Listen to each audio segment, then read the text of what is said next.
Hi hello friends, welcome to my channel secret recipe.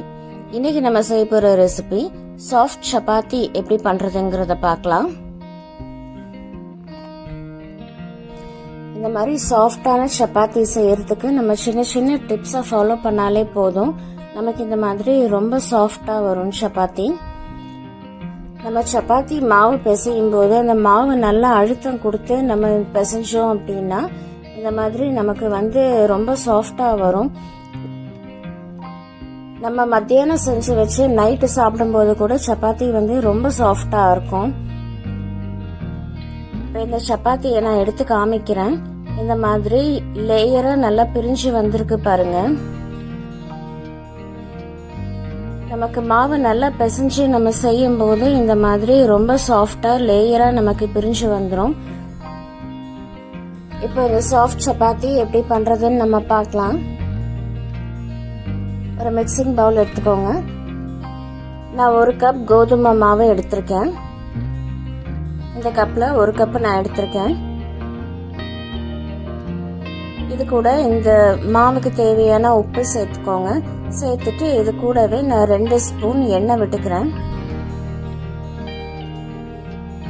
எண்ணெய் சேர்த்துட்டு இந்த மாவுக்கு தேவையான தண்ணி சேர்த்துக்கலாம். நான் 1 கப் அளவு மாவு சேர்த்திருந்தேன். அதே கப்ல பாதி கப்பு நான் தண்ணி எடுத்திருக்கேன். நான் தண்ணி கொஞ்சம் லைட்டா வெது வெதுப்பா நான் சூடு பண்ணியிருக்கேன். கை பொறுக்கிற அளவுக்கு நான் சூடு பண்ணியிருக்கேன். இந்த மாதிரி வெது வெதுப்பா நம்ம தண்ணி சேர்த்து செய்யும்போது சப்பாத்திக்கு நல்ல சாஃப்டா வரும். நீங்க எந்த கப்ல மாவு எடுக்கிறீங்களோ அந்த கப்ல நீங்க பாதி கப் அளவு நீங்க தண்ணி எடுத்துக்கோங்க. அதுதான் கரெக்டான ஸ்டேஜ். நான் இந்த தண்ணி இப்போ நான் ஊற்றும் போது கொஞ்சம் தண்ணி நான் மிச்சம் வச்சிருக்கேன். அதை நம்ம ஃபைனலா கடைசியில சேர்த்துக்கலாம். தண்ணி கொஞ்சம் வெது வெதுப்பா இருக்கிறதுனால ஃபர்ஸ்ட் நம்ம ஸ்பூனை வச்சு கலந்து விட்டுக்கலாம். இது 1 நிமிஷத்துல ஆறிடும். ஆறுனதுக்கு அப்புறம் நம்ம கை வச்சு நல்லா பிசைஞ்சு விட்டுக்கலாம். இப்ப இந்த மாவு நல்லா ஆறிடுச்சு. இப்ப நம்ம கை வச்சு நல்லா பிசைஞ்சு விட்டுக்கலாம். இந்த மாதிரி மாவு நல்லா பிசைஞ்சுக்கோங்க. நம்ம மாவு எந்த அளவுக்கு நம்ம பிசைறோமோ அந்த அளவுக்கு நமக்கு சப்பாத்தி ரொம்ப சாஃப்டா வரும். தண்ணி கொஞ்சம் கம்மியா இருந்ததுன்னா நீங்க கொஞ்சம் தண்ணி சேர்த்துக்கோங்க. இப்ப நமக்கு பார்க்கும்போதே தெரியுது மாவு கொஞ்சம் கெட்டியா தான் இருக்கு. மாவு கெட்டியா இருக்கும்போது நமக்கு சப்பாத்தி கொஞ்சம் ஹார்டா தான் இருக்கும். இப்ப நான் மிச்சம் இருக்கிற தண்ணியை நான் அதுல சேர்த்துக்கிறேன். 1 கப் அளவு மாவுக்கு நீங்க பாதி கப் அளவு தண்ணி எடுத்துக்கோங்க. அதுதான் கரெக்டான ஸ்டேஜா இருக்கும். நீங்க 1 கப்பு ஃபுல்லா நீங்க பிசையும் போது தண்ணி ஊத்தாதீங்க. இந்த மாதிரி கொஞ்சமா மிச்சம் வச்சுட்டு அதுக்கப்புறம் நீங்க ஊத்துங்க. அது நமக்கு கரெக்டா வரும். இப்ப நமக்கு மாவு பிசையும் போதே தெரியும் நமக்கு இப்ப தண்ணி கரெக்டா இருக்கு.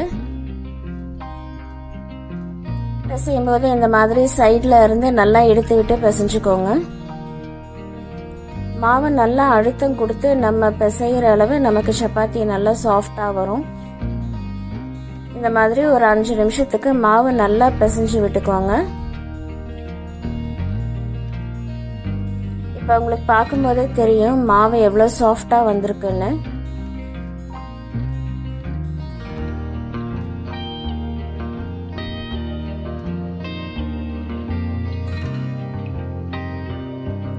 இந்த மாதிரி நல்லா பிசைஞ்சு விட்டுக்கோங்க. இப்போ நான் கொஞ்சமா கையில எடுத்து காமிக்கிறேன். இப்போ பாருங்க மாவு நல்லா சாஃப்டாவும் இருக்கு, அதே சமயம் நமக்கு கையிலையும் ஒட்டாம இருக்கு. இதுதான் கரெக்டான ஸ்டேஜ். இந்த மாதிரி நீங்க நல்லா பிசைஞ்சு வச்சுக்கோங்க. இந்த மாதிரி நல்லா உருட்டி வச்சுக்கோங்க.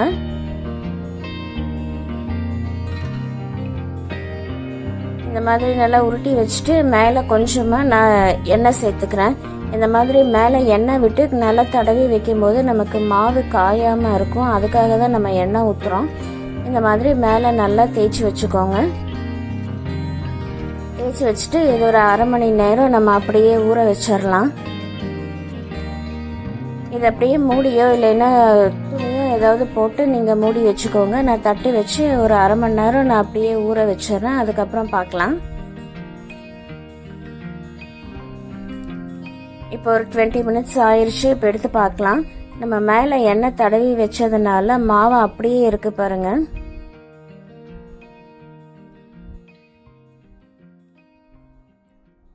மாவு இப்போ பிசையும் போது எவ்வளோ சாஃப்டாக வந்திருக்குன்னு பாருங்கள். நமக்கு கையிலையும் எதுவுமே ஒட்டலை.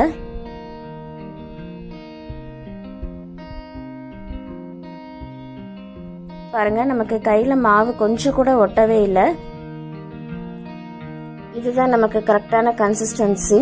இப்போ இந்த மாதிரி ஒரு தடவை நல்லா மாவு பிசைஞ்சு வச்சுட்டு உங்களுக்கு எந்த அளவு தேவையோ அந்த அளவு நீங்கள் மாவு எடுத்து உருட்டி வச்சுக்கோங்க. உங்களுக்கு எந்த சைஸில் தேவையோ நீங்கள் அந்த சைஸில் நீங்கள் இந்த மாதிரி எடுத்து ஒன்றொன்னா நீங்கள் உருட்டி வச்சுக்கோங்க.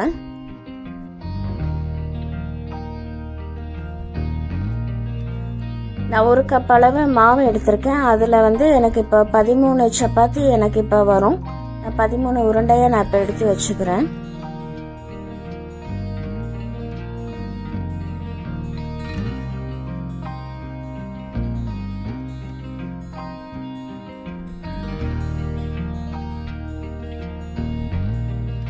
நான் இப்போ எல்லாமே உருண்டை பண்ணி வச்சுட்டேன். இந்த மாதிரி நீங்கள் எல்லாம் ரெடி பண்ணி வச்சுக்கோங்க. எனக்கு இப்போ 13 சப்பாத்தி வந்திருக்கு. இந்த மாதிரி நீங்கள் ரெடி பண்ணி வச்சுட்டு ஒரு தட்டு போட்டு மூடி வச்சுக்கோங்க. இல்லைன்னா நமக்கு காற்று படும்போது சப்பாத்தி மேலே கொஞ்சம் காஞ்சிரும். அதனால இந்த மாதிரி மூடி வச்சுக்கோங்க. இப்போ நம்ம சப்பாத்தி மாவு உருட்ட ஆரம்பிச்சிடலாம். இப்போ இந்த மாதிரி சப்பாத்தி கல்லில் இந்த மாதிரி மாவு கொஞ்சமாக நீங்கள் ஸ்ப்ரிங்கிள் பண்ணிக்கோங்க.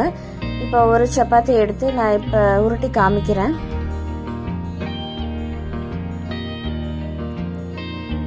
இந்த மாதிரி நல்லா அழுத்தம் கொடுத்து நல்லா தேய்ச்சிக்கோங்க.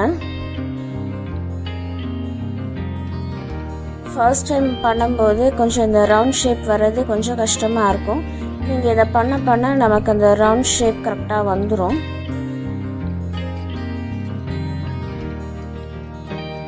இந்த மாதிரி நீங்கள் ரவுண்டாக தேய்ச்சி வச்சுக்கோங்க.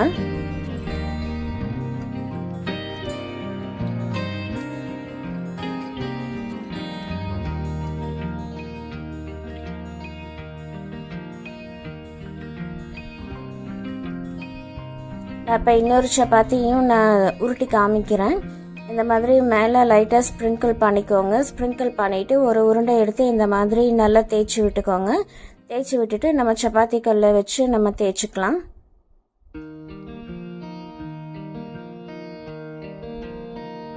இந்த மாதிரி கார்னர்ஸ்ல எல்லாம் நம்ம கொஞ்சம் அழுத்தம் கொடுத்து நம்ம தேய்ச்சிக்கலாம்.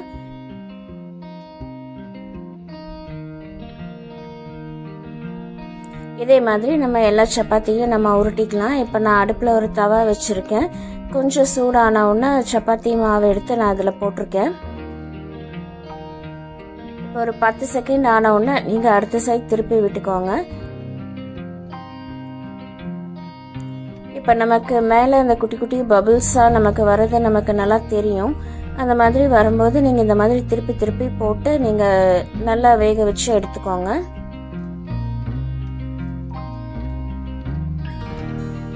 இது உங்களுக்கு பார்க்கும்போதே தெரியும், சப்பாத்தி நல்லா ஃப்ளஃபியாக வருது. உள்ள காற்று போகும்போது நமக்கு இந்த மாதிரி நல்லா உப்பி வரும். இந்த மாதிரி சப்பாத்தி நமக்கு வரும்போது நமக்கு சப்பாத்தி ரொம்ப சாஃப்டாக இருக்கும். இப்போ இன்னொன்று நான் போட்டு காமிக்கிறேன். ஒரு 10 செகண்ட் ஆன உடனே நீங்கள் மாவு திருப்பி திருப்பி போட்டுக்கோங்க.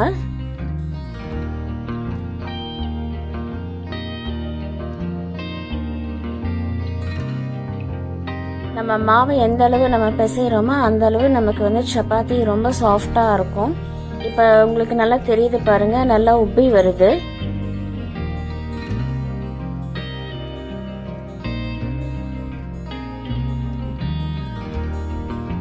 இந்த கார்னர்ஸ்ல எல்லாம் கொஞ்சம் நல்லா அழுத்தம் கொடுத்து இந்த மாதிரி நீங்க நல்லா வேக வச்சு எடுத்துக்கோங்க.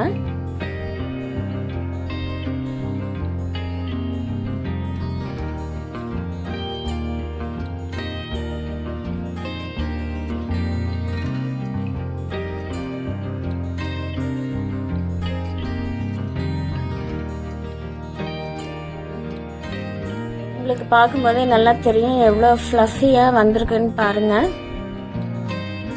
இதே மாதிரி நீங்கள் எல்லா சப்பாத்தியும் நீங்கள் திருப்பி திருப்பி போட்டு இந்த மாதிரி நீங்கள் எடுத்து வேக வச்சு எடுத்து வச்சுக்கோங்க.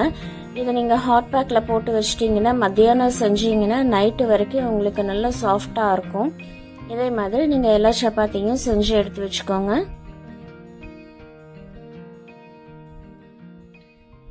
இப்போ நம்மளோட சப்பாத்தி எல்லாமே ரெடி ஆயிடுச்சு. இப்போ பாருங்க சப்பாத்தி எவ்வளோ சாஃப்டாக வந்திருக்குன்னு பாருங்க.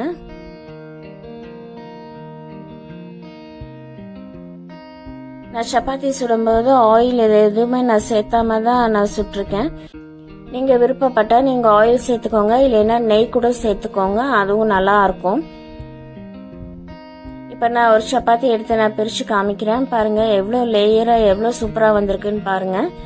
இந்த மாதிரி நமக்கு சப்பாத்தி மாவு பிசைஞ்சு செய்யும்போது சாஃப்டாக வரும். ஸோ ஃப்ரெண்ட்ஸ், இந்த ரெசிபி எல்லாருமே ட்ரை பண்ணி பாருங்கள். சின்ன சின்ன டிப்ஸ் நம்ம ஃபாலோ பண்ணாலே நமக்கு சப்பாத்தி ரொம்ப சாஃப்டாக வரும். ஸோ ஃப்ரெண்ட்ஸ், இந்த ரெசிபி எல்லாருமே ட்ரை பண்ணி பாருங்கள்.